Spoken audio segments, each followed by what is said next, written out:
আল্লাহ যুগের কসম কি বলতেছেন, ওয়াল আসরি, কেন সময়ের কসম যুগের কসম খেলেন? বন্ধু, এই ওয়াওটা যে কসমের জন্য, শপথের জন্য ব্যবহার হয়েছে, কারণ বন্ধু আপনাদের এলাকায় হাট লাগে, ধুলিয়ানে লাগে কি লাগে না জোরে বলেন? এই ধুলিয়ানে আপনি গরু পাবেন, ছাগল পাবেন, পায়ে কি পাওয়া যায় কি যায় না? বন্ধু দেখবেন একজন ক্রেতা একজন বিক্রেতা দুইজন থাকে, এর মাঝখানে একটা লম্বা গামছা ঘাড়ে দিয়ে সেই বান্দা পুরো বাজারটা ঘুরে বেড়ায়, যার নাম আমরা সাধারণত বলি দালাল। ঠিক না ঠিক? এই দালালের কাম কি? এই দালালের কাম হলো ওর জিনিসটাকে একুরের দাম রেখে অন্যর কাছে 2 টাকা বেশি দিয়ে বিক্রি করা। বলুন ঠিক না ঠিক? বন্ধু, ওই দালালটা দেখবেন কোথায় কোথায় কসম খায়। ওই বান্দা বলে আমার মায়ের কসম, আল্লাহর কসম, আবার ছেলের কসম। বন্ধু, যদিও শরীয়তের মধ্যে আল্লাহ ব্যতীত কাউরে কসম খাওয়া যাবে না, ওই বান্দা কেন কসম খায়? দ্বিতীয় পক্ষে বান্দাকে বুঝাতে চাই, গোলাম সহ আমি 20,000 টাকার গরুটা আল্লাহর কসম বলছি, মায়ের কসম করে বাবার কসম খেয়ে বলছি 22,000 টাকা কিনেছি, তার মানে 2,000 টাকা আমি লাভ নেব। দ্বিতীয় পক্ষে মানুষকে বুঝাতে চায় আমি কসম খাবার উদ্দেশ্য হলো জিনিসটার গুরুত্ব দিবে, তাই না? 2,000 টাকা মিথ্যা, কিন্তু বাকি লোকলা গুরুত্ব দিবি। ওই মানুষটা এই জন্য কসম খায়। আল্লাহ বলছেন, গোলাম সমর আমি ও আসরি সময়ের কসম, যুগের কসম খেলাম।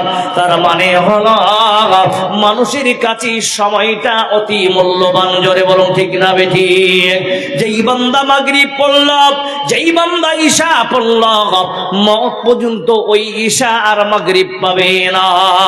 বন্ধুরে, যারা ছেড়ে দিল তারা চলে গেল, তারা 80 হুক্কা চলে গেল জাহান্নামে। বাবারে, চাচারে, মারে, এবার শুনে আল্লাহ বলছেন তোমরা যে সময়টাকে মূল্যায়ন করো না, তাহলে আসো। আল্লাহ বলতেছেন কি ব্যাপার? ইন্নাল ইনসানা লাফি খুসর, নিশ্চয়ই तमाम পৃথিবীর সব মানুষেরা জাহান্নামী, সব মানুষেরা ধ্বংসপ্রাপ্ত। আর যারাই ধ্বংসপ্রাপ্ত তারাই আল্লাহর জাহান্নামে যাবে। বন্ধুরে, আল্লাহ বলতেছেন সব জাহান্নামী। ধুলিয়ানের মানুষ জাহান্নামী, ভারতবর্ষের মানুষ জাহান্নামী, সৌদির মানুষ জাহান্নামী। এই নাস কথাটা আল্লাহ ক্লিয়ারিটি দিতেছেন, বান্দা পৃথিবীর সব মানুষেরা জাহান্নামী।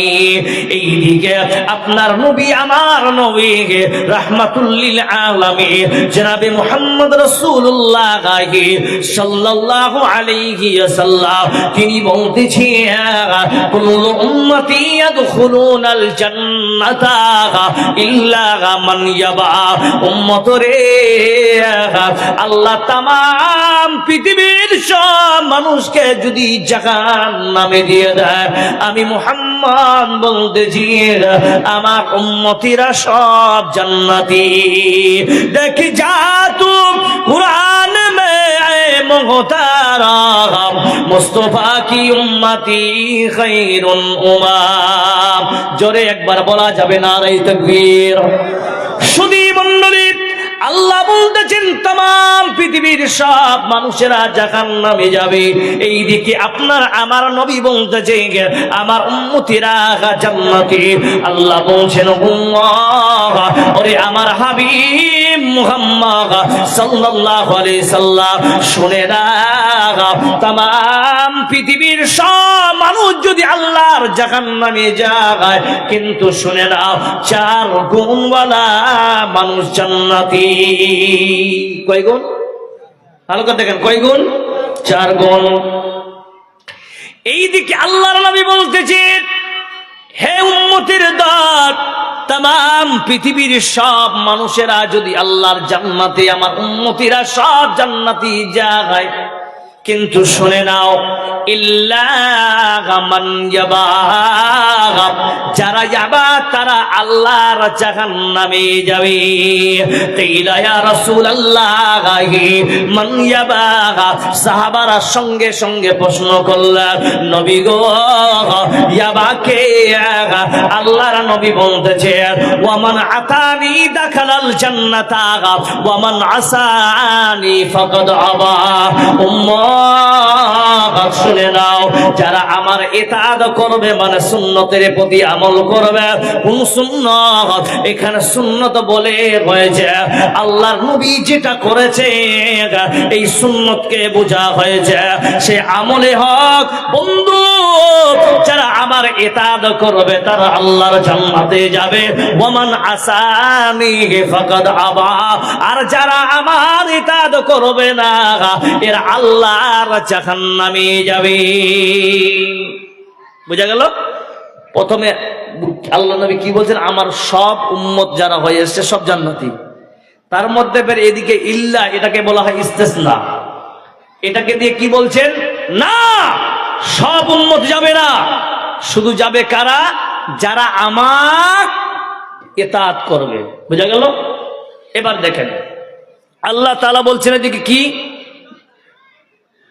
সব মানুষকে যদি আমি আল্লাহ জাহান্নামে দিই, চার ব্যক্তিকে আল্লাহ বলছেন এরা যাবে আল্লাহর জান্নাতে। জয় বলুন সুবহানাল্লাহ। চারজন যাবে। কে কে? ইল্লাল্লাযীনা আমানু, যারা ঈমানদার তারা যাবে কোথায়? জান্নাতে। ওয়া আমিলুস সালিহাত,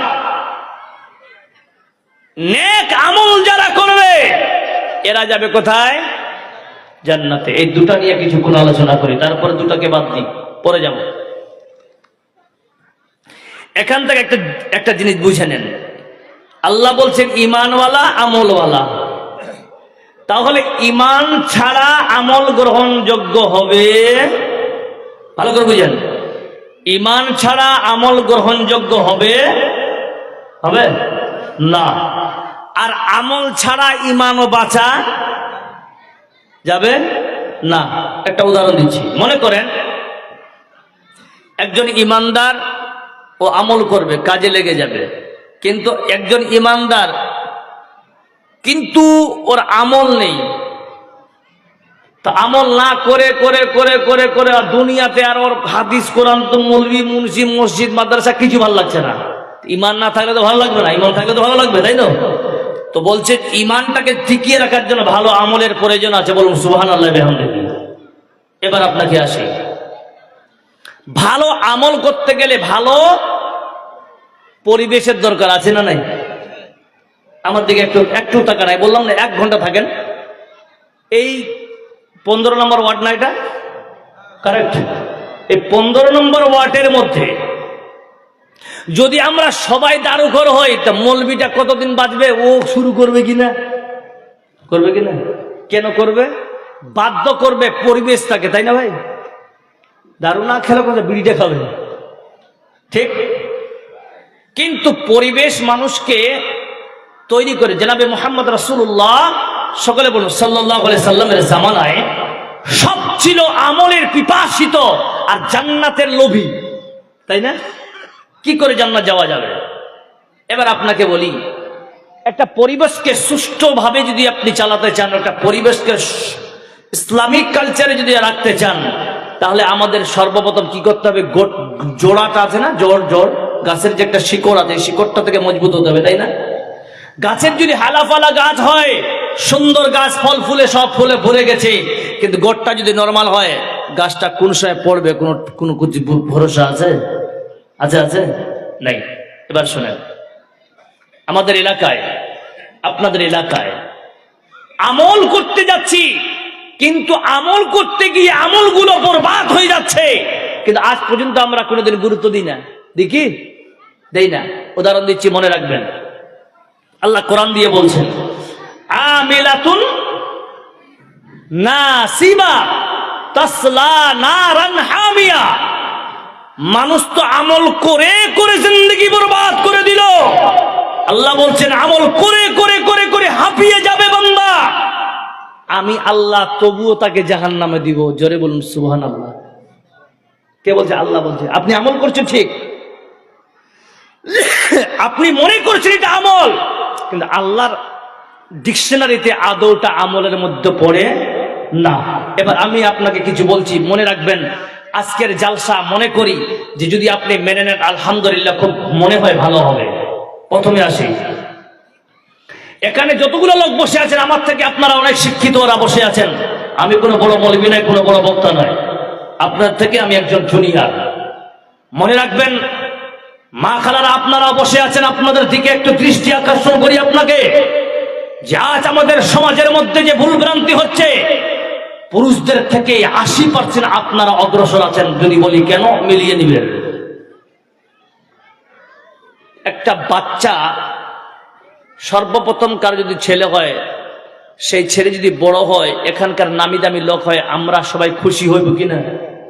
হ্যাঁ, আমরা সকলে চাই যে আমার ছেলে ডাক্তার জাকির নায়েক হোক, চাই কি চাই না? এটা আশা। কিন্তু আপনি ডাক্তার জাকির নায়েক ছেলে দেখছেন, আশা করছেন আপনি, কিন্তু আপনার ছেলের নাম করা এই এলাকার যদি দারু করা ডাকাত হয়, কেমন লাগবে? কি মনে করবেন আপনারা? কি বলবেন?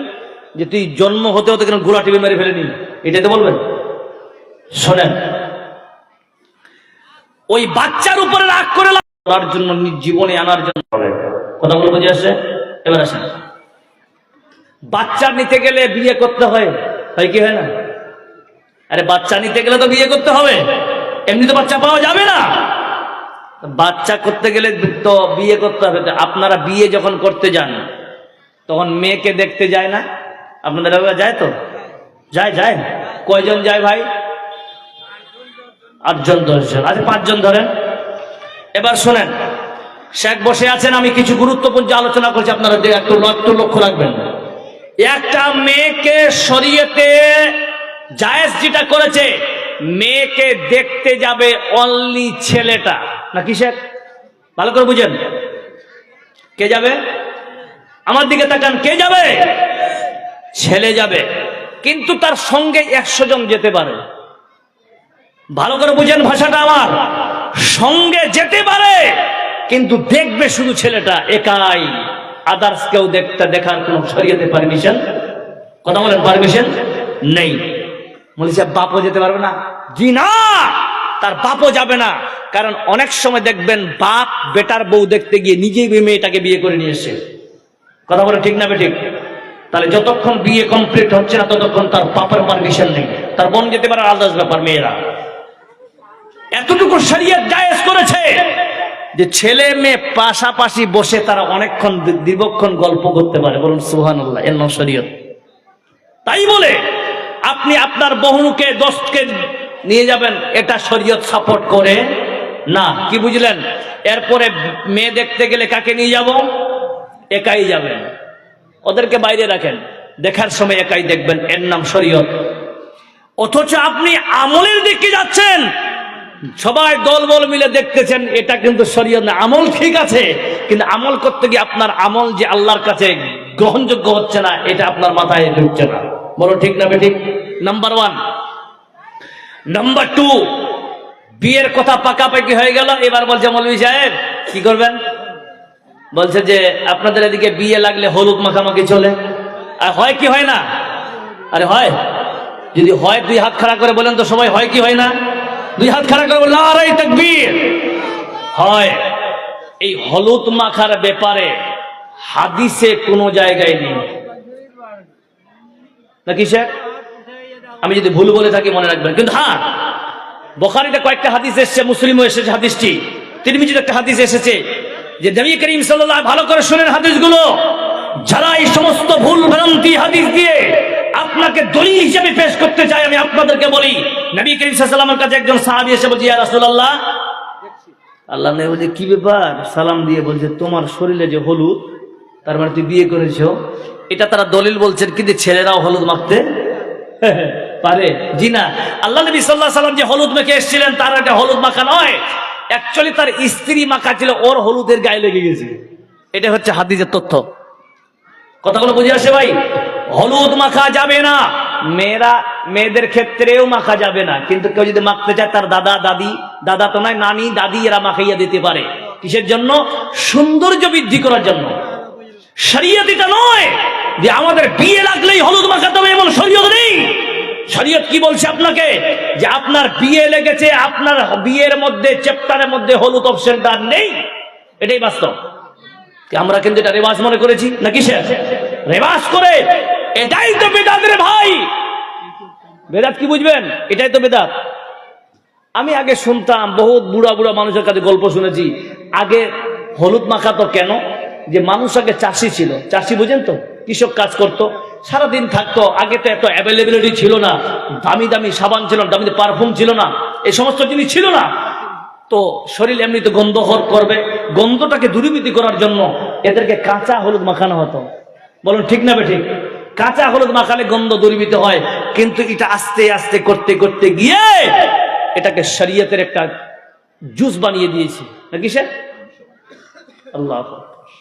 এবার শুনেন ভাই, এবার আসেন একটা আর গুরুত্বপূর্ণ আলোচনা নিয়ে আসি। আপনাদের এলাকায় একটা ছেলেকে হলুদ মাখাচ্ছে তার খালাতো বোন, মাখায় না? আরে আমার সঙ্গে একটু সাপোর্ট করেন, মাখায় কি মাখায় না? তার মামাতো বোন, তার কলেজেস ইউনিভার্সিটি, যে সমস্ত কলেজ ইউনিভার্সিটি লেখাপড়া করেছে, ওই ছেলে তার বান্ধবীরা এসে তাকে হলুদ মাখাচ্ছে, মাখায় কি মাখায় না?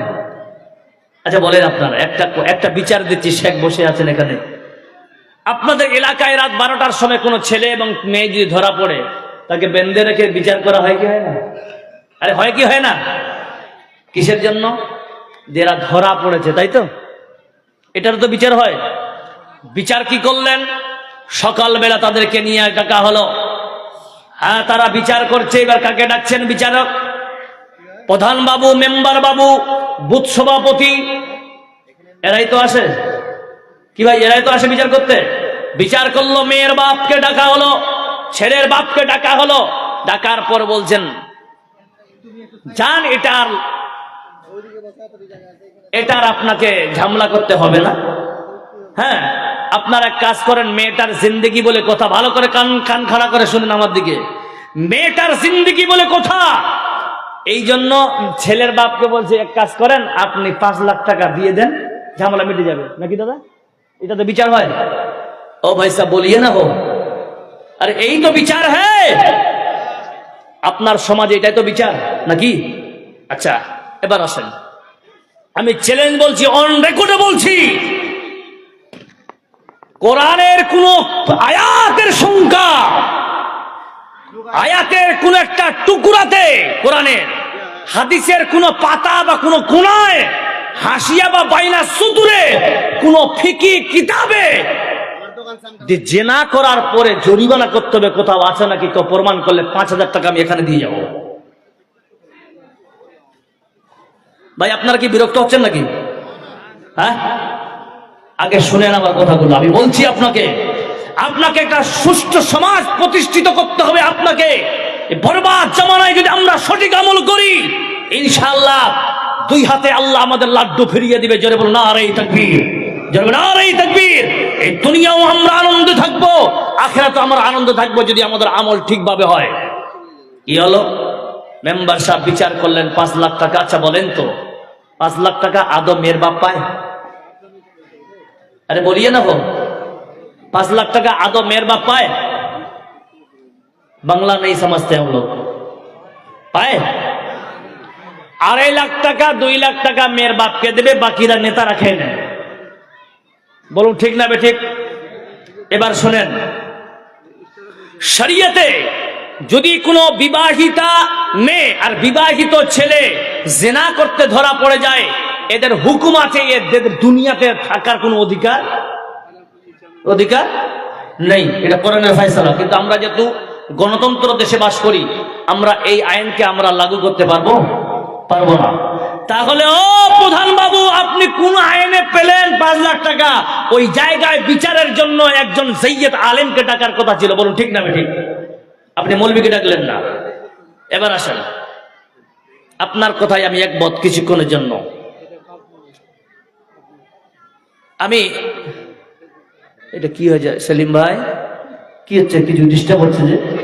হ্যাঁ, এবার শোনেন, কিছুক্ষণের জন্য আপনার সঙ্গে মেনে গেলাম প্রধান বাবু ও মেম্বার সাহেব, আপনার সঙ্গে একমত, মেয়েটার জিন্দেগি বলে কথা আছে। এবার আমি আপনাকে প্রমাণ করছি, জরিমানা নিবেন? বলে হ্যাঁ নিব।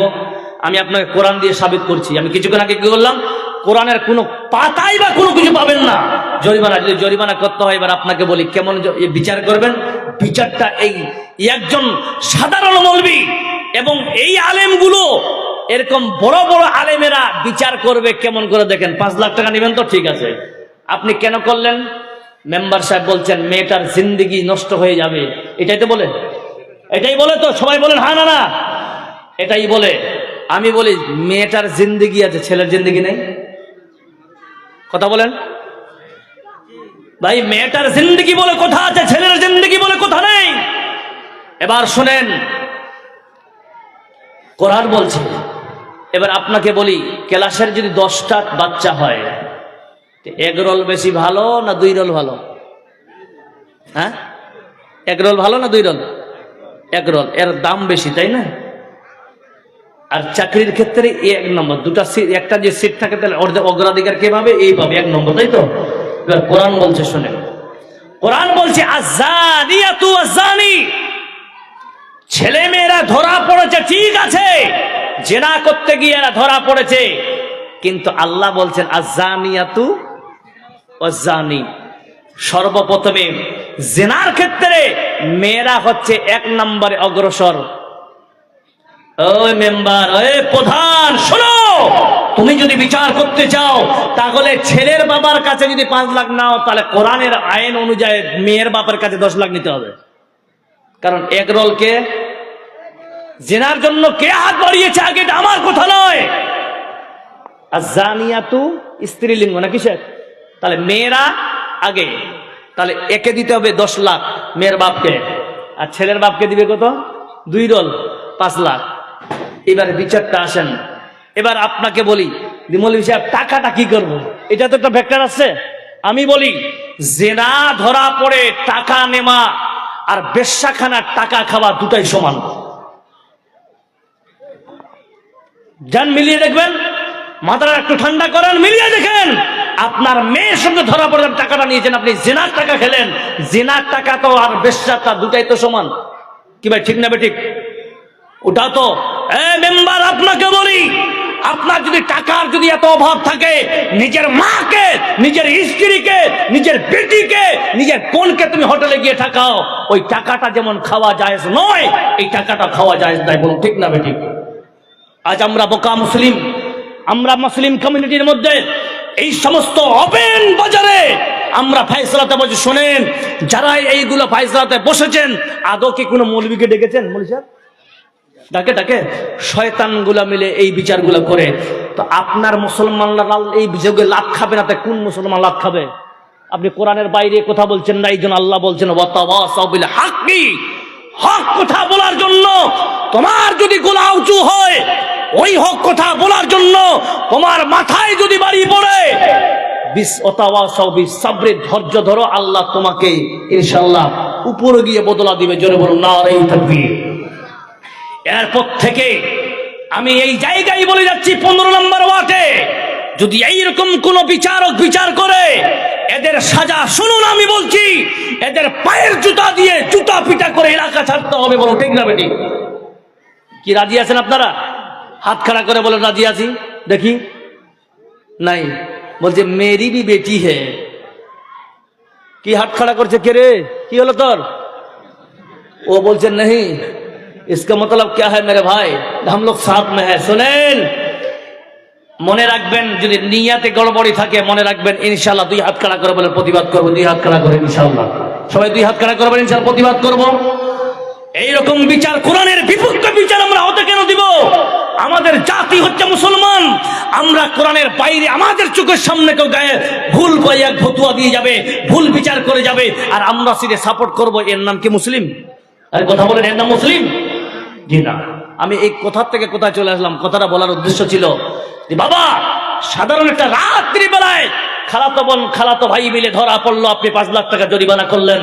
আর আজকে আপনার সামনে, ওই বাবা আপনাকে বলি, আপনার চোখের সামনে একজন খালাতো বোন বান্ধবী যাচ্ছে, ছেলেটার গপু শরীরে হলুদ মাখাচ্ছে, মামাতো বোন সবাই মিলে, এটাকে আপনি শাস্তি কি করে সাপোর্ট করছেন?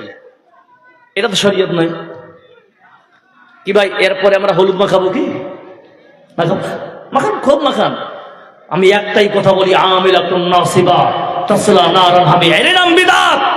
বেদাতের কি পরিণাম হবে জানেন? শুনেন, বুখারী শরীফ 3য় খণ্ডে আল্লাহর নবী সাল্লাল্লাহু আলাইহি সাল্লাম বলছেন, কাল কিয়ামতের দিনে সমস্ত মানুষদেরকে হাউজে কাউসারের পানি পান করানোর পর সবাইকে এক এক করে জান্নাতে প্রবেশ করানো হবে। জোরে বলুন সুবহানাল্লাহ। বন্ধু, হঠাৎ করে ফেরেশতারা সবাইকে দাঁড় করিয়ে দিবে, সব মুসলমানদেরকে স্টপ করে দিবে। আল্লাহর নবী বলবেন, ও ফেরেশতারা, এরা আপনাদেরকে আসার জন্য কেন বন্ধ করে রাখলেন? আল্লাহর নবীকে ফেরেশতারা বলবেন, নবীজি, দুনিয়াতে আপনি যা করেছেন তার থেকে এরা বাড়িয়ে করেছে, মানে বিদআত করেছে গো নবীজি। আল্লাহর ওয়াদা করেছে এরা আর জান্নাতে যেতে পারবে না, এরা জাহান্নামে যাবে। এই জন্য বলিও বাবা, যুগে যুগে যারা আল্লাহর নবীর উপরে যারা কথা বলেছে, উম্মাহ শুনে রাখুন মুসলমান, আপনারাই কান করে শুনে রাখবেন, ওই বান্দা ঠিকানা জাহান্নাম ছাড়া জান্নাতে হবে না। এবার আসেন বাবা, ঠিক আছে, হলুদ মাখা শেষ, তাহলে মাখা যাবে, হলুদ মাখা যাবে, যাবে বলেন, যাবে ইনশাআল্লাহ বলেন না, কারণ কালকে বেটি বিয়ে হলে ব্যাপারে ইউজ করবে, তাই না? এবার আসেন, আপনাদের এইদিকে থুবড়া খাওয়া জায়েজ আছে? আচ্ছা, থুবড়া খাওয়া, আচ্ছা, থুবড়া খাওয়াটাও কিন্তু শরীয়ত বিরোধী। রেওয়াজ মনে করে যেটাই করবেন ওটাই বিদআত। এমনি বাচ্চাকে খাওয়াবেন আল্লাহ ব্যাপার ছেলেকে, তাই বলে এটাকে রেওয়াজ মনে করে খাওয়াতে হবে, এটাই বিদআত, মনে রাখবেন। বুঝা গেল? তারপরে আপনাদের এলাকায় আলহামদুলিল্লাহ বরযাত্রীও খুব যায়, কম না বেশি? বেশি যায় ভাই। হাদিসে এসছে অলিমা খাওয়ানোর কথা, তো অলিমা তো মেয়েরা খাওয়ায় না, ছেলে পক্ষে খাওয়াতে হবে, ঠিক? তো আপনারা বরযাত্রী যাচ্ছেন, যান। বরযাত্রী গিয়ে কি হলো জি আপনাদের, জি কি আছে জি? বরযাত্রীকে জায়েজ করতে কইছে নাকি? এদিকে এদিকে লুক মি প্লিজ, এদিকে তাকান, ঠান্ডার দিন, দাদা মাথা থেকে বেরিয়ে গেলে সব শেষ। বরযাত্রী যাবেন, কিন্তু বরযাত্রী এখনকার বাজারে যাচ্ছে কারা? 100টা বরযাত্রীর মধ্যে কয়জন নামাজি যায়? কয়জন? দুটা বুড়ার গ্রামের মৌলভী সাহেব, ওকে, 3টা, আর 97 জন কি খাড়ায় পেশাব করা গুলা গুটকা খোর গুলা যায়, তাই না? আচ্ছা বলেন তো, এরা যায় কেন? উত্তর আসবে খেতে, তাই তো? এরা কিসের জন্য যায়? খেতে। আচ্ছা, খাওয়ানোর কথা আমি এক্ষুনি বললাম, অলিমা খাওয়াবে ছেলে পক্ষ, তা আপনারা যাচ্ছেন কেন? ভালো করে বুঝেন, আপনারা যাচ্ছেন কেন? কিন্তু যদিও যান, এবার আসেন, আপনি 5000 যান, 10,000 যান, কোনো আপত্তিকর ব্যাপার নেই, কিন্তু ওখানে গিয়ে মেয়ের বাপকে প্রেশার ক্রিয়েট করে খাওয়াটা জায়েজ নয়। আপনি কেন যাবেন? এবার আসেন, আপনি যাবেন ওই জায়গায় নিকার সময় উপস্থিতিতে উপস্থিত হওয়ার জন্য, কিন্তু দেখবেন যখন মৌলভী সাহেব কাজী সাহেব লেখালেখি করে, তখন কাজী ইমাম সাহেব সামনে দাঁড়িয়ে গেল, হ্যাঁ, ফানার বেটির সঙ্গে আপনার বিবাহ দেওয়া গেল, তা থেকে তুমি কবুল আছো? তো বলছে কাবিল তো কাবিল তো কাবিল তো, হ্যাঁ আমি কবুল করলাম আলহামদুলিল্লাহ কবুল করলাম, নাকি স্যার? এটা বলার পরে এবার ওই সময় সব বরযাত্রীরা থাকে, আমি এটাই বুঝতে চাচ্ছি আপনাকে, সবাই থাকে কি? থাকে না। 97 জন আউট অফ ভিলেজ, ওই জায়গা থেকে একদম আউট হয়ে গেছে ওরা। এবার শুনেন, ওই 3 জন বয়স্ক মানুষ, ইমাম সাহেব আর 2 জন নামাজি বসে আছে। এবার আমি বলি, বরযাত্রী 10,000 যাবেন, যাবার আগে আপনাকে ইন্টারভিউ দিতে হবে। কি দিতে হবে? ইন্টারভিউ। ইন্টারভিউটা কি? এ বাবা বরযাত্রী যাবে? বলে হ্যাঁ যাবো। তো নিকার শেষের দোয়া মুখস্থ আছে? ভালো করে বুঝেন, নিকার শেষের দোয়া তোমার মুখস্থ আছে? অ্যাকচুয়ালি বরযাত্রী উদ্দেশ্য হচ্ছে যখন নিকাহ পড়ানো হয় ওই সময় নিকার শেষে একটা দোয়া পড়ানো হয়। ওই দোয়াটা আপনাদের মধ্যে কার কার মুখস্থ আছে একটু হাত খাড়া করলে বুঝতে পারবো কার কার মুখস্থ আছে। ভাই কারণ নাই, সবটি বরযাত্রী বাতিল, কেউ যেতে পারবো না। জি শোনেন, দাম্পত্য জীবনে ওই যে ছেলে এবং মেয়ের বিয়ে হলো, এদের জন্য একটা দোয়া পড়তে হয়। সকলে আমার সঙ্গে শেয়ার করুন এবং এটাকে মুখস্থ করবেন যদি বরযাত্রী যেতে হয়। বারাকাল্লাহু লাকা ওয়া বারাকা আলাইকা ওয়া জামাআ বাইনাকুমা ফি খায়র।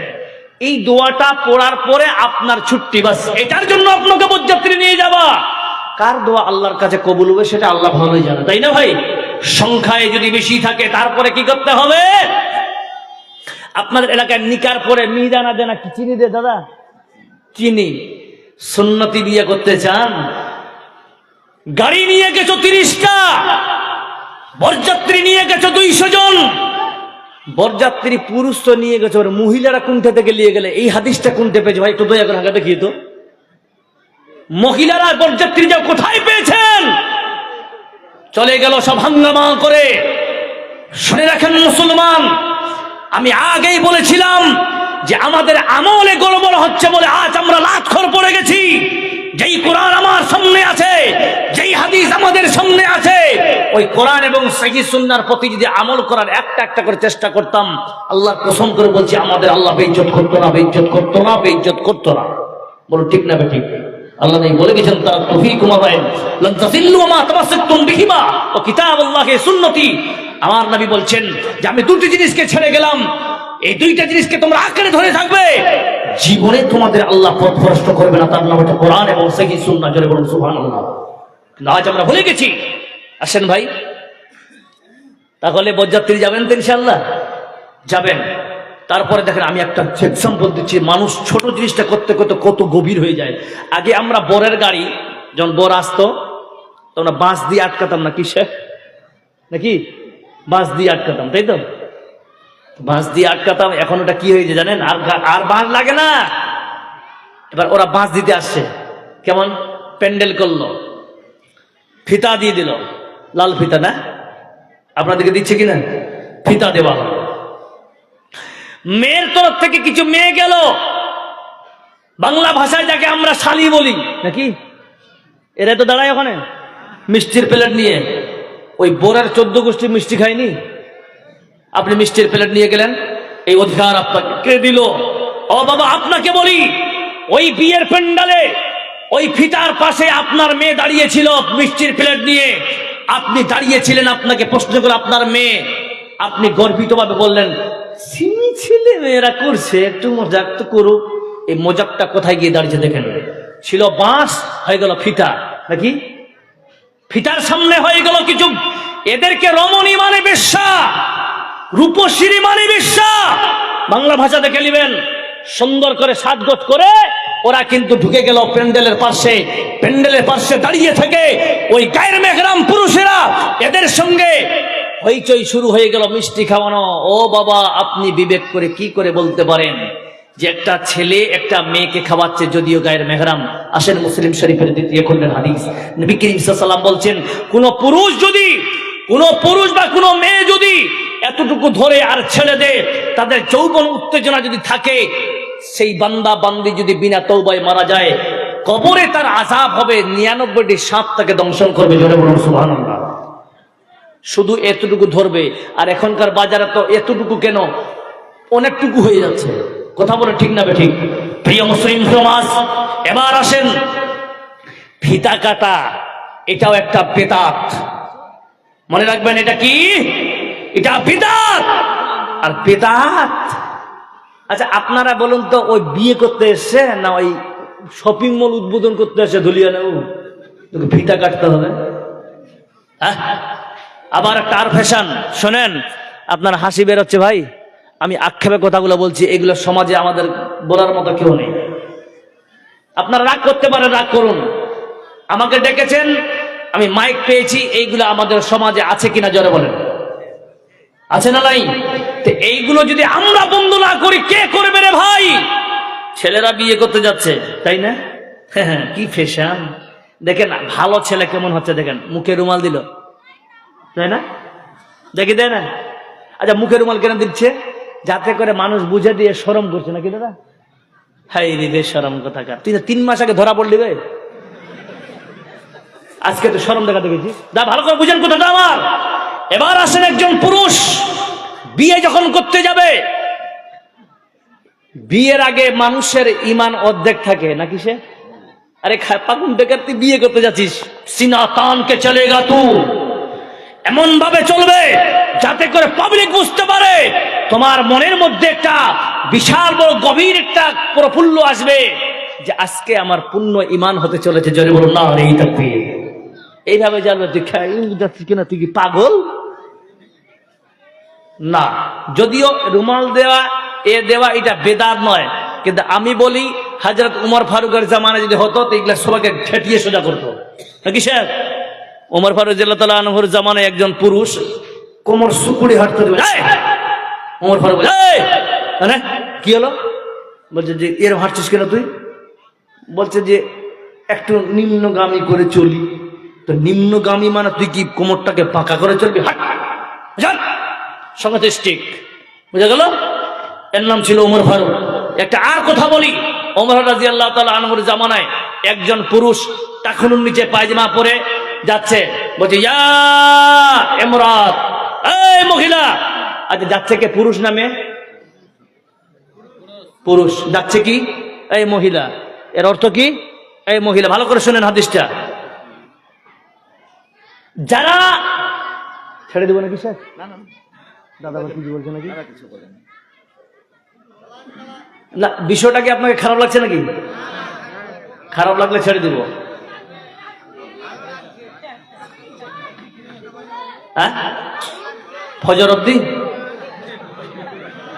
আচ্ছা, কবরস্থান কত দূর এখান থেকে? কাছেই আছে, মাশাআল্লাহ। চালিয়ে কই বাদ নেই। এবার একটা জিনিস নিয়ে আমি অন্যদিকে যাচ্ছি, এর সলিউশন গুলো নিয়ে আসবো। এরপর আমি এগুলো নেগেটিভ আলোচনা করছি, এবার এরপরে পজিটিভ গুলো আসবো। পজিটিভ মানে কোরআন এবং হাদিস দ্বারা তোমরা এর সলিউশন দিব যে এটাকে কি করে আমরাকে মিটাতে পারি, এগুলো ভুল করেছি, এগুলো কি করে সলিউশন করে আমাদের এটাকে আল্লাহর কাছে তওবা করে কি করে পারবো, এগুলো সব সলিউশন একটা হাদিস নিয়ে আসে। আমি নেগেটিভ গুলো আলোচনা করে যাচ্ছি। কি বলছিলাম ভাই? ভুলে গেছি। কি বলছিলাম? হ্যাঁ হ্যাঁ, এইটা হচ্ছে জালসা সুন্নাহ সাবিঈন পাক্কা। পুরুষ বলে ডাকতেছে, মেয়েটাকে মেয়ে বলে ডাকছে, পুরুষটাকে মেয়ে বলে ডাকছে। তার মানে কি? ওর কাজটা ছিল মেয়ের মতো, তাই না? আচ্ছা, এটাকে একটা আকিলি দলিল দিচ্ছি। এখনকার বাজারে ছেলেরা পড়ছে টাকুনের নিচে পায়জামা, আর মেয়েরা টাকুনের উপরে, নাকি পরে কি পরে না? সময় খুব সংকীর্ণ, নাতে এই টাকুনের নিচে আর উপরটাতে একটু বিজ্ঞানসম্মত কিছু কথা বলতে যাচ্ছিলাম, যদি বিষয়টা থেকে একটু বেরিয়ে যাচ্ছি আমি, পরে বলছি। টাইম থাকে তো ইনশাআল্লাহ বলবো। তো এখনকার যুগে আরো কি হয়েছে, মেয়েরা ছেলের কাপড় পরে ঘুরছে, তাই না? আর ছেলেরা মেয়ের কাপড় পরে ঘুরছে। যদি বলেন কেন, আমি তো এগুলো জানি না ভাই, এতটা অভিজ্ঞতা নেই। ছোট থেকে পাঞ্জাবি পায়জামা পরে বড় হয়েছি, জীবনে প্যান্ট পরার সাহস পাইনি। তো একটা নাকি নাম শুনলাম পেলাজু না কি বলে, আছে কি? এখন ছেলেও পড়ছে আর মেয়েও পড়ছে, তাই না? সমান সমান। এবার আসেন, তো উমর ফারুক বলছে এখানে আসো, তোমাকে মেয়েগুলো ডাকলাম কেন? তো টাকুন নিচে লুঙ্গি বা পায়জামা পরে আসো। তো বলছে উমর সাহেব আমি বাড়িতে গিয়ে কেটে নিব। বলছে চাকু লিয়া ধরে, চাকু নিয়ে আসে ওখানে কাটা হচ্ছে। এর নাম শরীয়তের প্রতি হক কথা বলা। বলুন সুবহানাল্লাহ। আপনার সামনে কেউ খারাপ বা শরীয়ত বিরোধী কথা বলবে, আপনি সমাজে প্রোটেস্ট যদি না করেন, মনে রাখবেন আপনি গুনাহগার হতে পারেন। কথাগুলো বুঝে আসে? ওই মুহূর্তে প্রোটেস্ট করতে হবে। এবার আসেন 4 নম্বরে। 4 নম্বরটা এক থেকে আরো খাতরা। খাতরা কি? বিয়ে পড়ালা মৌলবি সাহেব আপনাদের এলাকায় নগদ মোহর দেয় না বাকি? পেরায় নয়, আমি বলছি পেরায় নয়, হালে এটা জন্য যাচ্ছে নগদ না বাকি? বাকি দুটাই চলে, তার মানে 50-50। কিন্তু ডিমান্ড নেয় কম না বেশি? ওটা বেশি, ফ্রি অফ কষ্ট না, যেটাকে ফ্রি অফ কষ্ট বলে, এর কোনো কদর থাকে না। এই জন্য বলি, যারা এই ডিমান্ড নিয়ে বিয়ে করেছে এরা জীবনে উন্নতি করতে পারেনি ওই ডিমান্ডের টাকা দিয়ে। কেন? এটা আল্লাহ এবং রসুলের লানত করা জিনিস। বলো ঠিক না বেঠিক? এবার আসেন, এই যে ডিমান্ডগুলো আপনারা দিলেন, মা খালাদেরকে বলি যে প্রথমে বিয়ের রাতে আপনি বাসর রাতে সর্বপ্রথম স্বামীকে যখন সালাম দিবে তখন আপনি সর্বপ্রথম সালামের পরে প্রশ্ন করবেন হু আর ইউ। ভাই হু আর ইউ মানে কি তুমি কে? তাহলে এর আগে দেখাশোনা হয়ে যেত, কিন্তু তবুও বলবে হু আর ইউ, তুমি কে? যদি তোমার আমি স্বামী, মহারানা আদায় করেছে। যদি বলেন না, বলে বাট আগে মহারানা নিয়ে আয়, এর নাম শরীয়ত। আর কেউ বলছে প্রথম রাতে মাফ করা, মাফ কখন করতে হবে? মাফ করার হাদিস নেই, কোরআনে আছে, কিন্তু কোন শর্তে এখনকার মানুষ প্রায় দিতে পারবে। তুমি নিতে পারবে আর দিতে পারবে না, কথা বলো ঠিক না বা ঠিক? তোমার যদি পাওয়ার না থাকে দেওয়ার, তোমার কে বিয়ে বোর শাস্তে বলেছিল? পরের টাকা দিয়ে। আমাদের একটা ফ্যাশন চালু হয়েছে, শ্বশুরের কাছে নিলে 5 লাখ টাকা, তার মধ্যে ওখান থেকে 2 লাখ টাকা সোনা দিয়ে ওটা মোহরানা করে দিচ্ছে, নাকি সে হচ্ছে কিনা ভাই? তো এইগুলো আমাদের ভুল ভ্রান্তি। আপনাকে 2 লাখ টাকা মোহরানা বানতে হবে না, যতটুকু বানবেন নগদ দিয়ে চলে আসবেন। বলুন সুবহানাল্লাহ। দলিল হচ্ছে সূরা নিসার 2 নম্বর আয়াতে ফাতুন নিসা সাদুকাতিহিন্না নিহলা, তোমরা যখন ইউরোপকে বিয়ে করবে মেয়েকে তখন তোমরা নগদ মোহরানা বুঝিয়ে দাও। বলুন সুবহানাল্লাহ বিহামদিহি। বুঝা গেল? আচ্ছা, একটা বিয়ের গল্প শোনাই আপনাকে। জনাবে মুহাম্মদ রাসূলুল্লাহ, সকলে বলুন সাল্লাল্লাহু আলাইহি ওয়াসাল্লাম, সর্বপ্রথমে যখন বিয়ে করেছিলেন সর্বপ্রথম স্ত্রীর নাম কি? খাদিজা। আল্লাহর নবী, খুব সংক্ষিপ্ত বলছিলেন একটা জিনিস বোঝানোর জন্য, আল্লাহর নবীর বিয়ের মধ্যে কি কম্বিনেশন ছিল আর আমাদের মধ্যে। নবী করিম সাল্লাল্লাহু আলাইহি সাল্লাম খাদিজার সঙ্গে যখন বিয়ে হলো, খাদিজার বাড়িতে ফুলসজ্জার রাত হবে। আল্লাহর নবী ফুলসজ্জার রাতে বসে আছেন। খাদিজা আনন্দে উল্লাসে তিনি যখন ফুলসজ্জার রাতে প্রবেশ করলেন ঘরের মধ্যে, দেখতেছেন কি আল্লাহর নবী হাউ হাউ করে কান্না করতেছেন। আল্লাহর নবীকে প্রশ্ন করা হলো, খাদিজা প্রশ্ন করলেন, ওগো নবী মুহাম্মদ, কি ব্যাপার? কেন আপনি ছোট বাচ্চার মতো ডুকরে ডুকরে কান্না করতেছেন? আল্লাহর নবী বলতেছেন, খাদিজা রে শোন, আমার কান্না করার কারণটা শুনে নাও। আমার কারণ হলো আমার মা নাই, বাবা নাই, আমি এতিম, ঘর নাই, বাড়ি নাই। আমি আজকে এই জন্য কান্না করতেছি, আমার যদি বাবা আব্দুল্লাহ বেঁচে থাকতো আজকে তোমাকে বৌমা বলে এক হাতে 2টা মিষ্টি এনে দিত। আমার মা যদি আমিনা বেঁচে থাকতো তাহলে আমার মা তোমাকে বুকে নিয়ে কপালে চুমু দিত। ও খাদিজা, এই কারণে আমার চোখের পানি ভাসিয়ে যাচ্ছে, সব পানি যাচ্ছে, আমি কান্না করতেছি, কারণ হলো চোখের পানি ভাসার কারণ এটা। এবার আপনি বলুন তো ও ভাই বলিয়ানের মানুষেরা, আপনার স্ত্রী যদি প্রথম রাতে আপনি মনে করে আজকে বিয়ে করে নিয়ে আসলেন, ফুলসজ্জার রাতে আপনার স্ত্রীকে বলতেছেন এটা আমার মামার বাড়ি। কার বাড়ি? এটা আমার মামার বাড়ি, আমার ঘর নাই, বাড়ি নাই, জমি নাই, জায়গা নাই, ব্যাংক ব্যালেন্স কিছুই না হয়, আমার মামা আমাকে সব দিয়েছে। স্ত্রী মনে করবে কোনদিন যদি মামার বের খেলাম কাম করে তাহলে একে তাড়িয়ে দিলে আমরা যাব কোথায়? দ্বিতীয় দিন বাবার বাড়িতে যাবে, আর ফিরে আসবে কি? জোরে বলেন, আসবে? আসবে না। তার বাবাকে বলবে কোন ফকিরের বেটার সঙ্গে আমার বিয়ে দিয়েছিলে, বলবে কিনা? বিয়ে সঙ্গে সঙ্গে তালাক হয়ে যাবে। কিন্তু দেখে আল্লাহর নবীর স্ত্রী খাদিজা আর রাহিকুল মাকতুমের মধ্যে লেখা আছে, বন্ধু কেউ লিখেছেন আবার 40 মণ স্বর্ণের মাল কিনছিলেন। বলুন সুবহানাল্লাহ। কয় মণ? 16 কুইন্টাল স্বর্ণের মাল কিনছিলেন। 16 কুইন্টাল স্বর্ণের মালকিন আল্লাহর নবীর স্ত্রী খাদিজা। ওই খাদিজা বলছেন, মুহাম্মদ এক ফোঁটা চোখের পানি আর ফেলবেন না। আমি ফুলসজ্জার রাতে এলান করলাম আমার সমস্ত সম্পদ আপনাকে আমি দিয়ে দিলাম। বলুন নারে তাকবীর। এবার আল্লাহু আকবার বলেন তো সবাই। ঠান্ডা লাগছে? এখনকার বাজারে আপনার আমার স্ত্রী সামান্য লক্ষ্মীর ভান্ডার টাকা পেয়ে এদের গরম হাই পাওয়ার, তাই না ভাই? শুনেন, যদি কোন স্ত্রী, বুখারী শরীফ হাদিস নাম্বার 29, আল্লাহর নবী যদি বলে, আল্লাহর নবী বলেছেন কোন স্ত্রী তার স্বামীকে যদি বলে, কি হয়েছে জি? হ্যাঁ ওটাই বলছি, কি হয়েছে? আচ্ছা যাই না, বসেন বসেন, কেউ যাবেন না, বসেন বসেন বসেন, ওরা আছে ওখানে মাশাআল্লাহ। ख्वाब गफलत में सोए हुए मोमिनों, ऐशो इशरतो दिखाने से क्या फायदा। आंखों खोलो उठो याद रब को करो, उम्र यूं ही गवाने से क्या फायदा। ভাই এরা সব যাচ্ছে, বিচারকগুলো যাচ্ছে, এখন সব বিচারকগুলো যাচ্ছে। ছোট জিনিসটাকে আমরা ভিড় দিয়ে বড় করে দিই, তাই না ভাই? এটা আমাদের গুণ, এটা আমাদের গুণ। যদিও গুণের মধ্যে দুটা ভাগ, ভালো গুণ খারাপ গুণ। এটা আমাদের খারাপ গুণ। দুই ভাইয়ে ঝগড়া করতেই পারে, ওখানে যতগুলো লোক যাবেন তখন শয়তান মাঝখানে গিয়ে বলছে, তুই ঝগড়া কেন করছিস, মার মুখি। শয়তান মাঝখানে থাকে, এটাই হচ্ছে কথা। কিছু বুঝলো না, সুঝলো না, আল্লাহর নবীর, আল্লাহ রাসূলের কথা বাদ দিয়ে চলে গেল দুনিয়ার কাজে। যা, এটাই হচ্ছে আমাদের মুসলমান জাতির দুর্ভাগ্য। আমরা ভাই ওখানে বড় বড় মানুষরা আছেন, তো বড় বড় শেখরা দুইজন বসে আছেন, ইনাদের কি ডাকবে, তারপর না বুঝে যাবে। বাচ্চাগুলো যারা 5-6 পড়ে ওরাও গেল, বলছে হামকো ভবিষ্য মে এমএলএ बनना है। ইগলা কাজে গেলে তুই এমএলএ বানবি রে, শয়তান সব।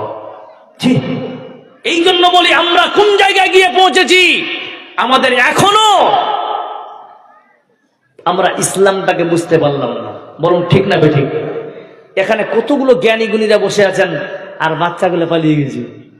ওরা মনে করছে এই মেটরটা আমাদের, আপনাদের নয়।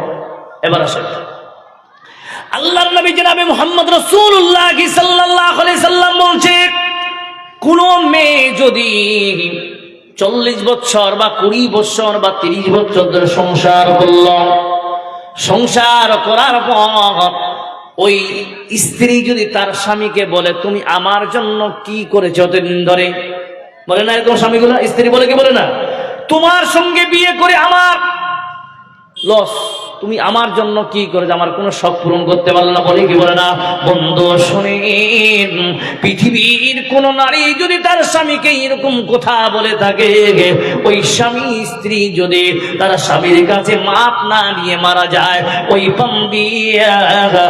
বান্দি কোনদিন জান্নাতে যাওয়ার মতো দূরের কথা, জান্নাতের গন্ধ পর্যন্ত পাবে না। কেন পাবে না? এত কেন স্বামীর উপরে এত চাপ দেওয়া হলো কেন? কারণ দেখে নেন বন্ধুরে আমার, আপনাদের 15 নম্বর ওয়ার্ডের কোনো মেয়ে যদি বিয়ে হয়ে গেছে, বিয়ে হয়ে যাবার পর ওই মেয়েটার তালাক হয়ে গেছে, এমন আছে কিনা জোরে বলেন? হয় কি হয় না? তালাক যখন হয়ে গেল, মেয়েটা 1 বছর থাকার পর তার বাবার চোখের সামনে ওই মেয়েটাকে দোষী বলা হয়। বলছে কান লাগিটা কেন বাড়িতে আছে, বলে কি বলে না? মা তাকে দেখতে পায় না। কোন মা? যে মা 10 মাস 10 দিন পেটি ধারণ করেছে, ওই বেটিটাকেও দেখতে পায় না। যেই বাবা 10 কাঠা জমিন বিক্রি করে তার মেয়েকে বিয়ে দিয়েছে, ওই বাবা তার মেয়েকে দেখতে পায় না। যেই ভাই চোখের পানি ভাসিয়ে বিয়ে বুকে করে লালন পালন করে নিজের ছোট্ট বোনকে বিয়ে দিয়েছিল, ওই ভাই আজকে বোনকে দেখতে পায় না। বন্ধুরে, কারণ একটাই, আমার বোনের তালাক হয়ে গেছে। বলুন ঠিক না? বেটি বন্ধু, এই জন্য আল্লাহর নবী বলতেছেন, শোনার কোন বন্দী যদি স্বামীকে অসন্তুষ্ট করে মারা যায়, ওই বন্দী যেন মনে রাখে ওর স্বামীকে যদি সন্তুষ্ট করতে পারে আল্লাহর জান্নাতে যাবে, আল্লাহর জান্নাতে যাবে। আর যদি অসন্তুষ্ট করে মারা যায় আল্লাহর জাহান্নামে যাবে। বন্ধুরে, আপনাদের ওয়ার্ডের একটা ছেলে বিয়ে করে নিয়ে আসলো, ধরে নেন সুজি থেকে, মনে করেন বহরমপুর থেকে বিয়ে করে আল্লাহ, মেয়েটার সঙ্গে তার কোনো কানেকশন ছিল না, ঘটকের মাধ্যমে, আপনারা ঘটক বলেন তো, ঘটকের মাধ্যমে বিয়ে হলো। বিয়ে হয়ে যাওয়ার পর বাসর রাতে ছেলে মেয়েকে দেখতেছে, মেয়ে ছেলেকে দেখতেছে, উভয় সম্মতিক্রমে যখন 1 সেকেন্ডের দেখেন মহাব্বত কত গভীর লম্বা। মেয়ে যখন ছেলেকে দেখে নিল, দেখে নেওয়ার পর মেয়ে ছেলেটার সঙ্গে সঙ্গে ডিসাইড করে নিল, আহারে এটাই আমার স্ত্রী, একে নিয়ে আমাকে মত পর্যন্ত থাকতে হবে। জোরে বলুন সুবহানাল্লাহ। আর যখন স্ত্রী স্বামীর দিকে তাকিয়েছে, 1 সেকেন্ডের প্রেম কতটা লম্বা হতে পারে, মেয়েটাও ডিসাইড করে নিল এইটা আমার স্বামী, একে নিয়ে আমাকে মত পর্যন্ত সংসার করতে হবে। বন্ধুরে, মাত্র 1টা বছর বোনকে তুমি বাড়ি রেখেছ বলে তোমার চোখের জ্যোতি খারাপ হয়ে গেল, তোমার বাপ দুশ্মন হয়ে গেল, ভাই দুশ্মন হয়ে গেল, মা দুশ্মন হয়ে গেল। কিন্তু যখন স্বামী স্ত্রী যদি বুড়া বুড়ি হয়ে যায়, 90 বৎসরের যদি স্ত্রী বুড়ি হয়, আর তবুও দেখবেন 95 বৎসরের বুড়িটা, বুড়াটা ওই বুড়িটাকে খাওয়িয়ে দেয়। বলুন ঠিক না বেটি? আল্লাহ বলতেছেন, বান্দিরে কোনদিন তোমরা স্বামীর উপরন্ত কথা বলবে না, কটাক্ষ করে কথা বলবে না। আল্লাহর নবী একাধিক হাদিসে আছে, কোন স্ত্রী যদি তার স্বামীকে কটাক্ষ করে গালি দেয়, বন্ধু শুনে রাখে, সালফে সালেহিনের মত অনুযায়ী তারা একটা মত প্রকাশ করতে গিয়ে লিখেছে, বন্ধু কোন স্ত্রী যদি আগে মারা যায় আর স্বামী যদি দুনিয়ায় বেঁচে থাকে, বন্ধু তার স্বামী যদি আল্লাহর কাছে দোয়া করে, আমার স্ত্রীকে তুমি জান্নাতবাসী করে দিও, কারণ আমার স্ত্রী আমাকে সন্তুষ্ট করে মারা গেছে। সালফে সালেহিনের মত অনুযায়ী ওই বান্দাকে বান্দিকে আল্লাহ ক্ষমা করে দিতে পারে। বলুন সুবহানাল্লাহ।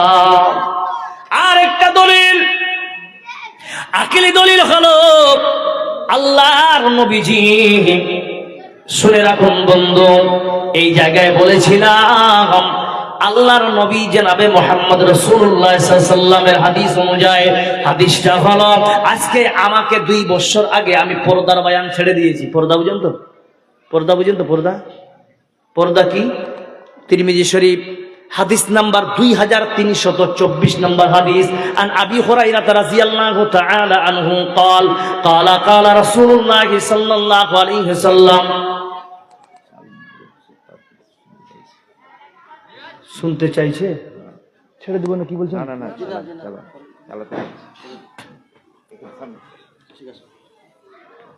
সবটি দাঁড়িয়ে আছে, কি ব্যাপার জি? বসে যাও ভাই, ছোট ভাই বসে যাও, ভাই ছোট ভাই বসে যাও, চলে আসো সেদিকে, চলে আসো, এদিকে হাওয়া কম লাগছে, এদিকে চলে আসো, আ যাও জি। এবার আসেন ভাই, কি যে বলছিলাম, ভাই ভাই করতে করতে সব শেষ। কি বলছিলাম?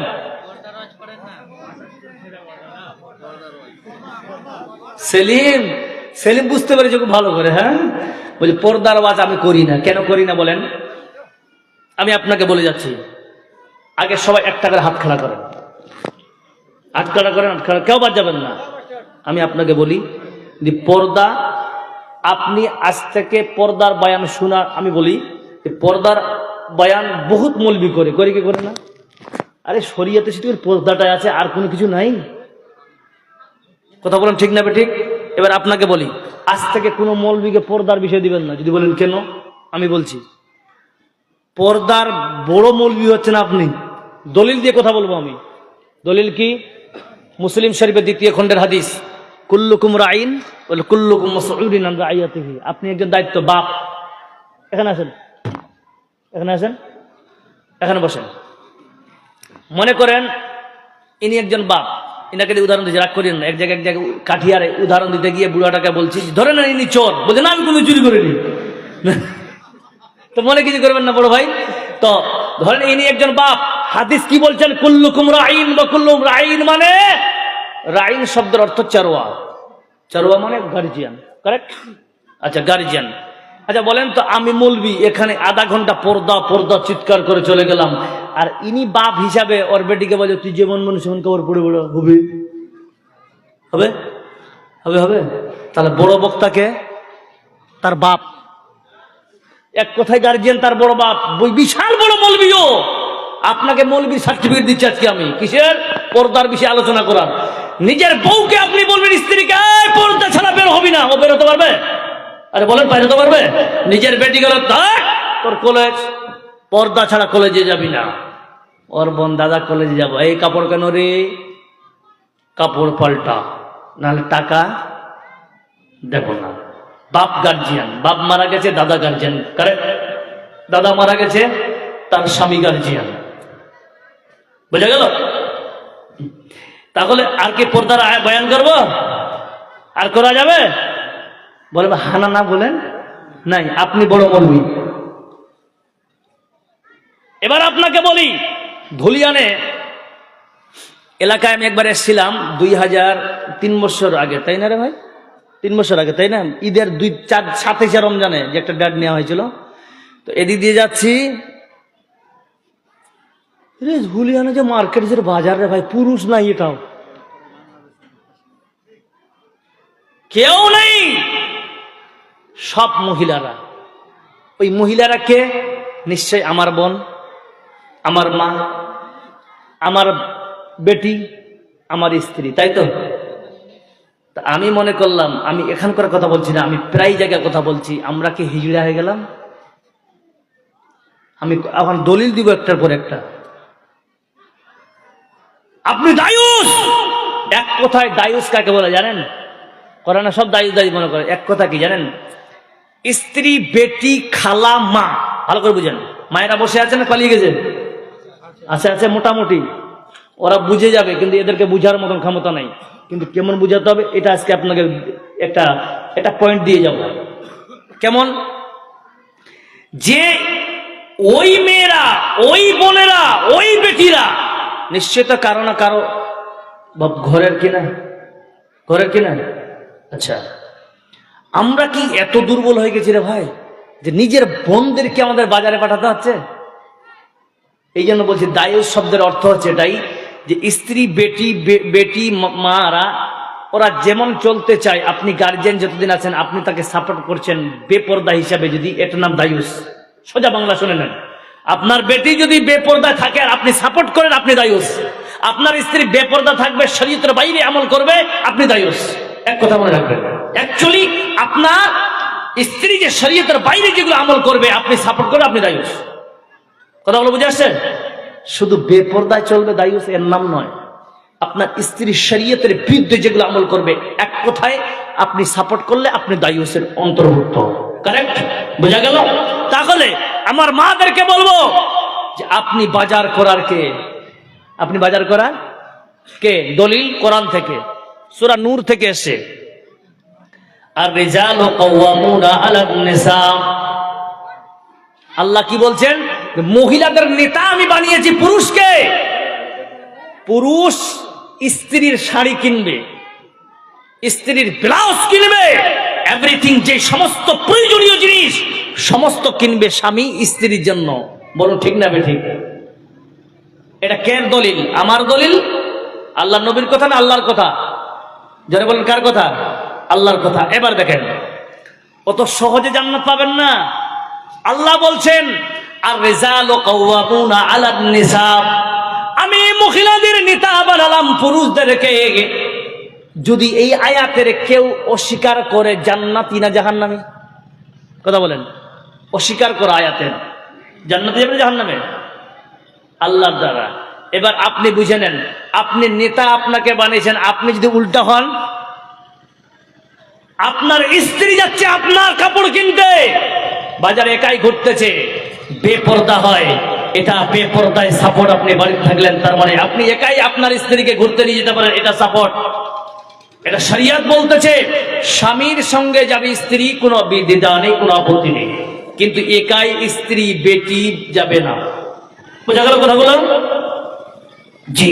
এবার আসেন তিরমিজি শরীফের হাদিস যেটা বলছিলেন, আন আবি হুরায়রা রাদিয়াল্লাহু তাআলা আনহু قال قال قال رسول الله সাল্লাল্লাহু আলাইহি সাল্লাম আল মারআতু আওরাতুন। আল্লাহর নবী বলতেছেন মহিলারা হচ্ছে পর্দার জিনিস। কিসের জিনিস? কিসের জিনিস? পর্দার জিনিস। মারআত, আল মারআতু, মারআত শব্দের অর্থ হলো ইমরাত, এর বহুবচন, এর মানে হচ্ছে মহিলা। আর আওরাত শব্দের অর্থ হলো পর্দা। আল্লাহ নবী সাল্লাল্লাহু আলাইহি ওয়াসাল্লাম বলছেন এরা যতক্ষণ আল্লাহর গুন্ডির মধ্যে থাকবে, কোথায়? পর্দায় থাকবে। এর ব্যাখ্যা করতে গিয়ে মুহাদ্দিসিন লিখেছেন ততক্ষণ বান্দি আল্লাহর হেফাজতে থাকবে। জোরে বলুন নারে তাকবীর। যতক্ষণ পর্দা থাকবে ততক্ষণ কার হেফাজতে থাকবে? আল্লাহর। আর কোন বান্দি যদি আল্লাহর হেফাজতে থাকে, ওকে কেউ ধর্ষণ করতে পারে? ওকে সঙ্গে টিজিং করতে পারবে? খারাপ দৃশ্যতার দিকে তাকাতে পারে? দিতে পারে কেউ? কেউ দিতে পারে না। কিন্তু এর হাদিসের দ্বিতীয় টুকরা কি বলছে দেখেন, ফায়দা খারাজাত। ফায়দা, আমি এইজন্য ইবারত পড়ছিলাম না, ইবারত করলে একটু সময় লেগে যাচ্ছে। ফায়দা খারাজাত ফাইস্তাশরাফা শায়তান। যদি বান্দি আল্লাহর আইনের গুন্ডির বাইরে চলে যায়, তো শয়তান তার দিকে, ফাইস্তাশরাফা শায়তান, শয়তান তার পিছনে লেগে যায়, পিছন লেগে যায়। এর অর্থ লিখতে গিয়ে হাফিজ ইবনে হাজার আসকারী রাহিমাহুল্লাহ তিনি লিখতে গিয়ে লিখেছেন যে আমি যদি আপনাকে বলি ওই দেখেন দুইজন মারামারি করতেছে, সবাই আমরা দূর থেকে এরকম দেখাবো না? এরকম দেখি কি দেখি? তার মানে কি এখানে হাত দেওয়া মানে খুব গুরুত্বপূর্ণ দিয়ে দেখা, কারেক্ট? আল্লাহ নেই বলছেন ফাইস্তাশরাফা শায়তানের অর্থ হলো, মুহাদ্দিস লিখেছেন শয়তান ওই মেয়েটার দিকে এইভাবে তাকিয়ে দেখবে।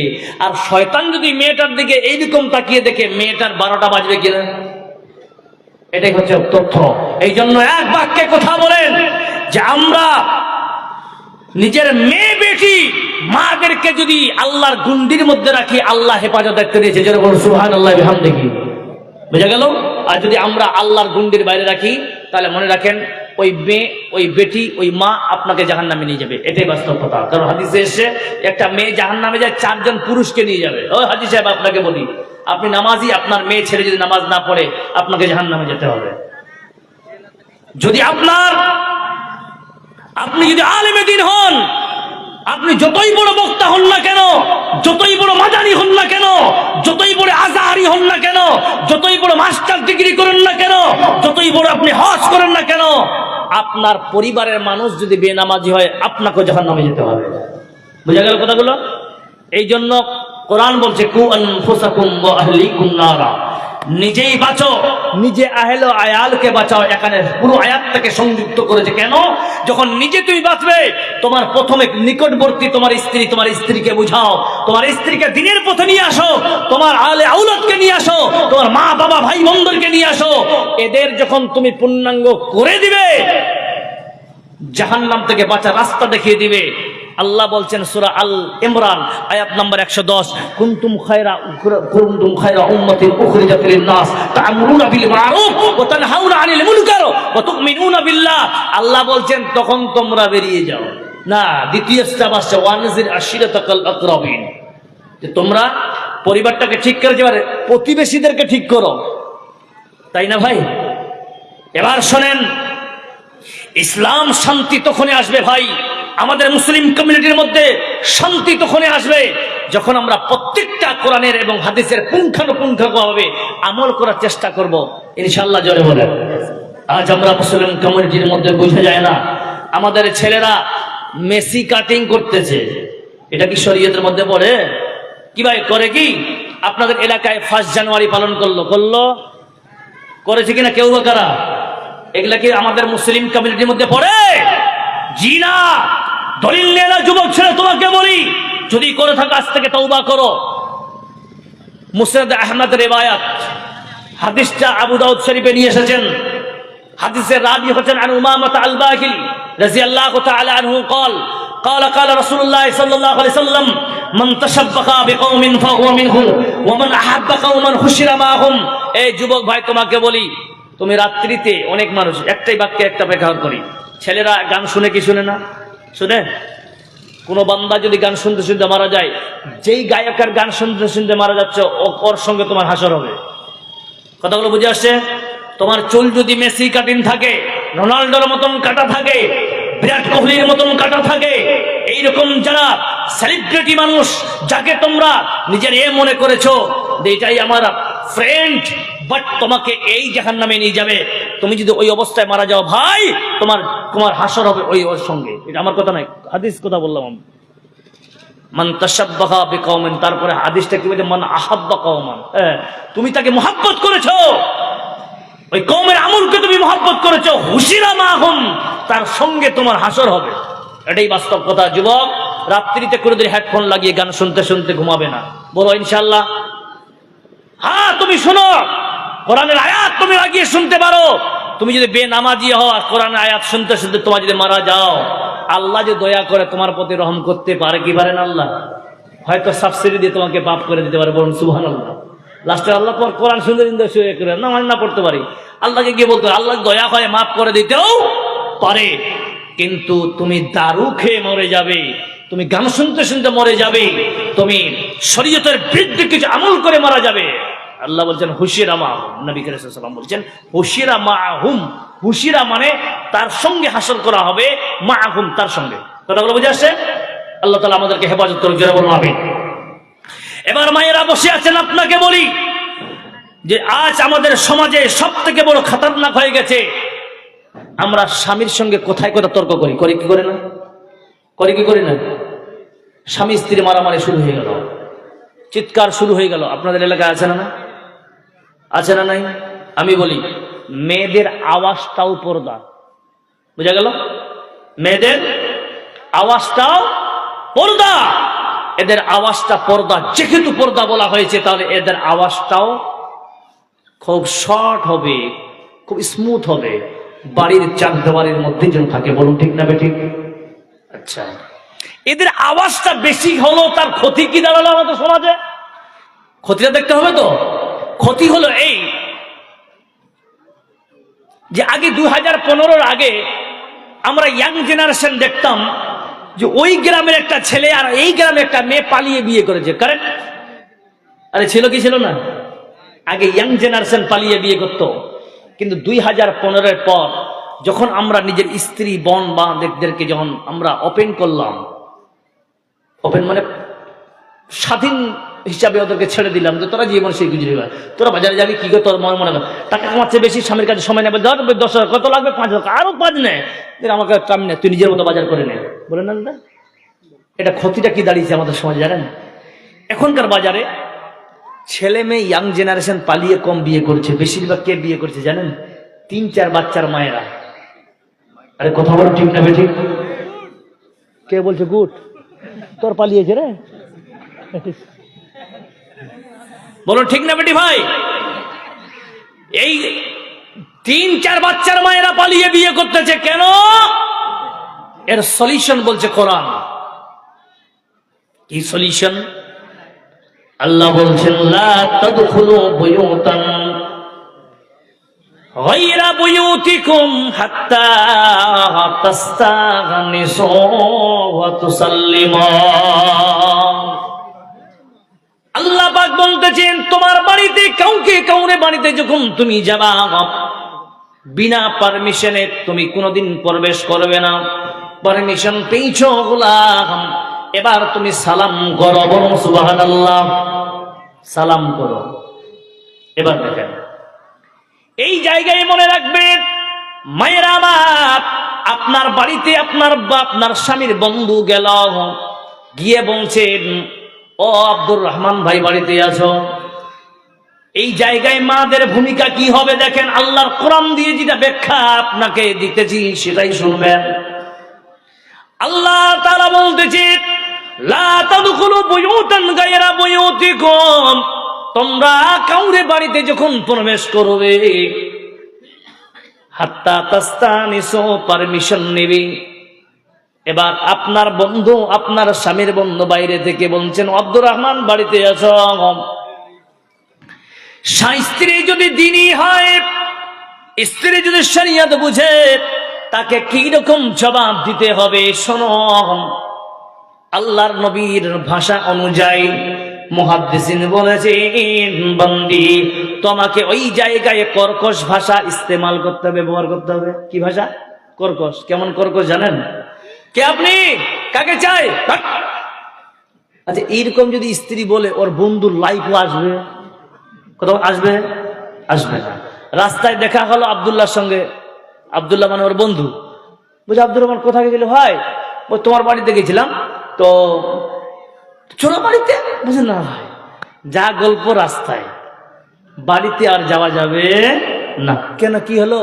ওই তোর বহু রে দাজ্জাল ঠিক না আওয়াজ বলে না। আল্লাহর নবী বলতেছেন শুনুন, এই কোরআনের আয়াত অনুযায়ী আল্লাহ বলছে, ও বন্দি তোমার স্বামীর বন্ধুর কাছে তুমি দাজ্জাল হয়ে গেলে, কিন্তু বন্দিরে খুশখবরি নিয়ে নাও, আল্লাহর জাহান্নাম থেকে বেঁচে গেলি। জোরে বলুন সুবহানাল্লাহ। Negative positive, negative positive. এবার দেখেন পজিটিভ থেকে নেগেটিভ কি করে আসে।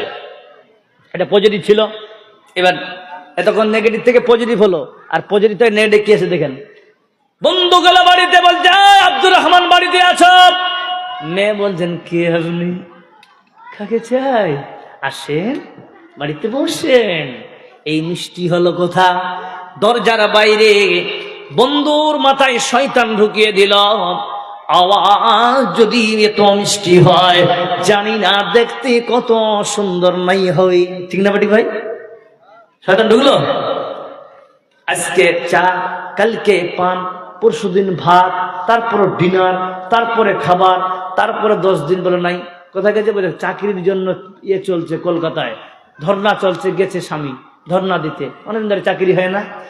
7 দিন পরে তার বড় ভাই ফোন করে বলছেন, ও আব্দুল্লাহ কোথায় তুই আছিস? বলছি কেন রে? বউটাকে দেখা যায় না যে। শ্বশুর বাড়ি ফোন করেন, শ্বশুর বাড়ি নাই। ওর বউকে ফোন করছে, সুইচ অফ। 17 দিন পর বুঝা গেল দিল্লি আপনার গুড়গাঁওতে গিয়ে, চক্করপুরে গিয়ে বিয়ে করে নিয়েছে। আছে না নাই খবর? যারা বলো ঠিক না বেটি? বন্ধু, এই জায়গায় আপনার স্ত্রীকে লাগাম দিতে পারেননি, এই জন্য আল্লাহ পাক কোরআনের কত হিকমত কথা বলেছেন। এমনি তো আর শব্দের অর্থকে তাস্তাআজিনু, তাস্তাআজিনু পারমিশন বা ইজাজত, পারমিশনের শব্দে ব্যবহার হয়, কিন্তু এই জায়গায় আল্লাহ তাআলা নিয়ে এসেছেন তাস্তানিসু, অর্থের পারমিশন বা ইজাজত। কি অর্থ দাঁড়ায় অ্যাকচুয়ালি? আমি এটার অর্থ অনেক দিন ধরে আমি এটা যখন আমি তাফসীর পড়ছিলাম, তো কয়েকটা তাফসীর পড়ে তো আমি দেখলাম যে কোনটা ভালো হবে। দেখলাম তাস্তানিসু কেন আনলেন, তাস্তাজিনু আনতে পারতেন। তাস্তানিসু শব্দের অর্থ জানেন? আল্লাহু আকবার। এখানে তাস্তানিস শব্দের অর্থ হচ্ছে কি, আমার ভাইয়ের অন্তরের সঙ্গে আমার অন্তরের মিল থাকতে হবে।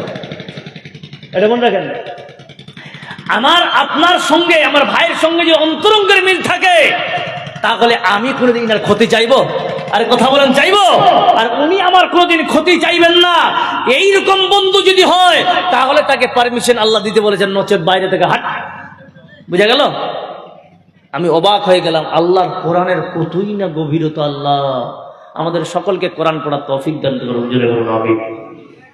মা খালারা, আপনাদের একটাই অনুরোধ থাকবে যে সারাক্ষণ স্বামীকে যদি আমরা ভালোবাসতে পারি, এক কথায় স্বামীর কথা মতো চলবো, স্বামী যা এনে দিবে আমরা তাই সন্তুষ্ট হবো, বলুন ইনশাআল্লাহ, তাই না? কিন্তু আমাদের হয়েছে কি, এবার আসেন, আমি ছেড়েছিলাম কোথায় আর আসলাম কোথায়? কোথায় ছেড়েছিলাম জানতে পারবে? বলেন তো, কোথার থেকে লাইন ক্রস করলাম? ওই খাদিজার বিয়ে ফরন আছে, আল্লাহ নবীকে সব দিলেন দান করে, তাই না? আল্লাহ নবী নবুয়ত প্রাপ্ত হওয়ার পরে ঠিক আল্লাহর নবী যখন বয়স 40, তখন বয়স কিন্তু খাদিজার 55। কথা গেল বুঝে আসছে? ওই সময় আল্লাহ নবী সাল্লাল্লাহু আলাইহি ওয়াসাল্লাম একদিন দিনের দিতে গিয়ে আসতেছেন বাড়িতে, ঠিক জোহরের সময় দেখতেছেন খাদিজা রান্নাঘরে রান্না করছেন। আল্লাহ নবী জনাবে মুহাম্মদ রাসূলুল্লাহ সাল্লাল্লাহু আলাইহি সাল্লাম মেন গেটে ঢুকে খাদিজার দিকে তাকিয়ে দরজা লাগানোর পর দরজাতে ট্যাগ লাগিয়ে কান্না শুরু করে দিয়েছেন। কে জোরে বলেন? কে? আল্লাহর নবী। ওই বাসর রাতে কে কেঁদেছিলেন? আল্লাহর নবী। এই জায়গায় আল্লাহর নবী কান্না করতেছেন। খাদিজা দৌড় এসে বলছেন, গো মুহাম্মদ, আমার স্বামী গো নবী, কেন আপনি চোখের পানি ভাসাচ্ছেন? আল্লাহ রাস্তায় দাওয়াত দিতে গিয়ে কি আপনাকে কেউ মেরেছে? বলেন না, আমাকে মারেনি রে খাদিজা। খাদিজা আমার চোখের পানি পড়ার কারণ শুনে না, আমি এই জন্য কান্না করতেছি খাদিজা,